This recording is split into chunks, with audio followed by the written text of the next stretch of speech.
20 जुलाई 1924 को डॉक्टर बाबा साहब अम्बेडकर जी ने मुंबई के परल के दामोदर हॉल में बहिष्कृत हितकारिणी सभा, ये बाबा साहब अम्बेडकर जी के जीवन की सबसे पहली संगठना, बाबा साहब ने रजिस्टर्ड संगठना स्थापन की और इस तारीख से बाबा साहब अम्बेडकर जी के सामाजिक, राजनीतिक, शैक्षणिक मूवमेंट को, आंदोलन को शुरुआत हुई। ये बाबा साहब अम्बेडकर जी के मूवमेंट को चलाने वाले लोगों के लिए एक बहुत महत्वपूर्ण घटना होने जा रही है कि 20 जुलाई 2024 को इस बहिष्कृत हितकारिणी सभा को 100 साल पूरे होने जा रहे हैं और इसलिए इस शताब्दी महोत्सव में जिन जिन लोगों ने बाबा साहब की मूवमेंट चलाई उन सभी को यहाँ पर आमंत्रित करके इस 100 साल में बाबा साहब अम्बेडकर जी के मूवमेंट से क्या नतीजा हम लोगों को आज प्राप्त हुआ है। आज बाबा साहब ने बहिष्कृत नाम से ये मूवमेंट चलाई और बाबा साहब ने हमें रिपब्लिकन आइडेंटिटी दी, हमको नेशनलिस्ट आइडेंटिटी दी। जो लोग भारत के किसी भी सिस्टम से पूरे बाहर थे, बाबा साहब उनको आज प्रेसिडेंट बनाकर चले गए हैं। इस देश का राष्ट्रपति तक बाबा साहब अम्बेडकर जी बनाकर चले गए और इसलिए इस 100 साल का ऑडिट हम लोग यशवंतराव चौहान प्रतिष्ठान, नरीमन पॉइंट, मुंबई, यहाँ पर 20 जुलाई 2024 को शाम 5 बजे से हम लोग ये कार्यक्रम में वो रखने वाले हैं। और बाबा साहब अम्बेडकर जी के जीवन में छत्रपति शाहू महाराज जी का बहुत बड़ा योगदान था। छत्रपति शाहू महाराज ने बाबा साहब के लिए एक बात कही थी कि आने वाले समय में बाबा साहब भारत का नेतृत्व करेंगे और इसलिए छत्रपति शाहू महाराज जी के वंशज को हमने इस कार्यक्रम के प्रमुख मार्गदर्शक के रूप में आमंत्रित किया है। युवराज संभाजी राजे छत्रपति ये इस कार्यक्रम के लिए उपस्थित होने वाले हैं और कई सारे मान्यवर हैं।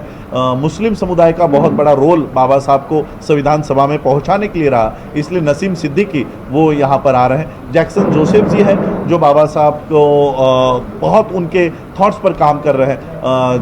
जैक्सन जोसेफ जी आ रहे हैं, सुंदर नायडू जी आ रहे हैं, हमारे जगदीश भाई गायकवाड़ जी है, शिक्षण महर्षि रह चुके रहे हमारे अनिल कुमार जवादे जी हैं, बनते राजरत्न है। ये सभी लोग और बहुत सारे मेंबर ऑफ पार्लियामेंट्स, बहुत सारे member of legislative assemblies, ministers ये इस कार्यक्रम के लिए दिल्ली से, उत्तर प्रदेश से, अलग अलग स्टेट से यहाँ पर आने वाले हैं और इसलिए ये निमंत्रण देने के लिए मैंने आज ये प्रेस कॉन्फ्रेंस बुलाई है। आपने कहा है कि मैं जरांगे पाटिल को भी हमारे तरफ से उनको समर्थन करूंगा। जी, जरांगे पाटिल, इनका आंदोलन वैलिड है।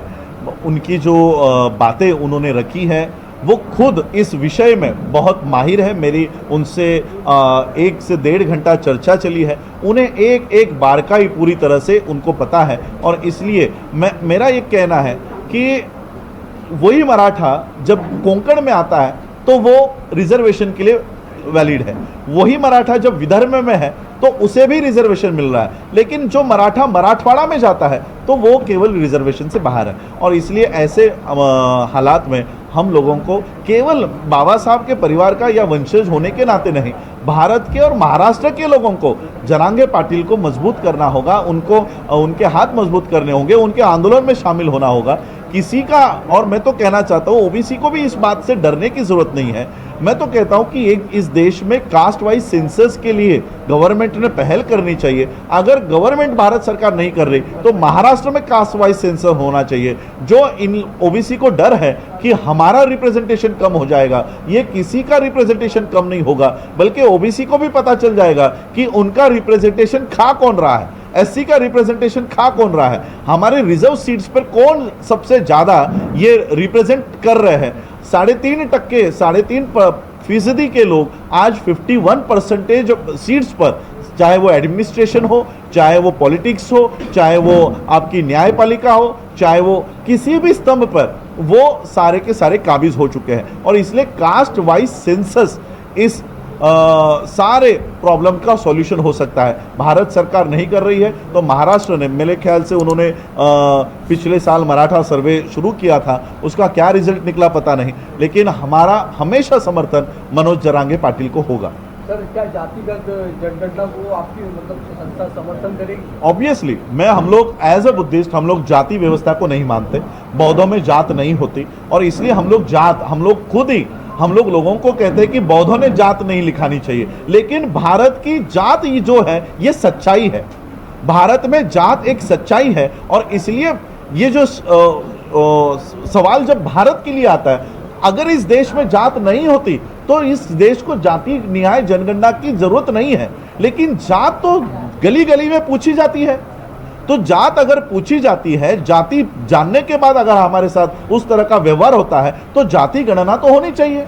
तो किसी जात की कितने लोग हैं ये तो 1936 के अहवाल में है, उसके बाद से तो जनगणना हुई नहीं है। हम तो आज इस देश की गवर्नमेंट ब्रिटिशों ने दिए हुए नाम ठुकरा रही है, स्टेशन के नाम बदले जा रहे हैं, आईपीसी एक्ट बदला जा रहा है। तो ब्रिटिशों ने दिए हुए कानून तुमको नहीं चल रहे, ब्रिटिशरों ने दिए हुए स्टेशन के नाम तुम्हें नहीं चल रहे, तो ब्रिटिशरों का दिया हुआ कास्ट सेंसस तुम लोग क्यों चला रहे हो?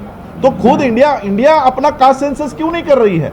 तो इसलिए हमको अपना खुद का कास्ट सेंसस करके इस देश में कौन से जाति के कितने लोग रहते हैं, तब जाकर उनके लिए आप लोग एजुकेशन के लिए, सर्विस के लिए प्रावधान कर पाओगे। तो एजुकेशन और सर्विस अगर आपको देनी है तो कौन से जाति के कितने लोग हैं देश में, ये अगर प्रधानमंत्री को पता ही नहीं हो तो वो पॉलिसी बनाएगा किसके लिए? क्या सिर्फ अडानी और अंबानी के लिए पॉलिसी बनाने के लिए देश का प्रधानमंत्री चुना जाता है क्या?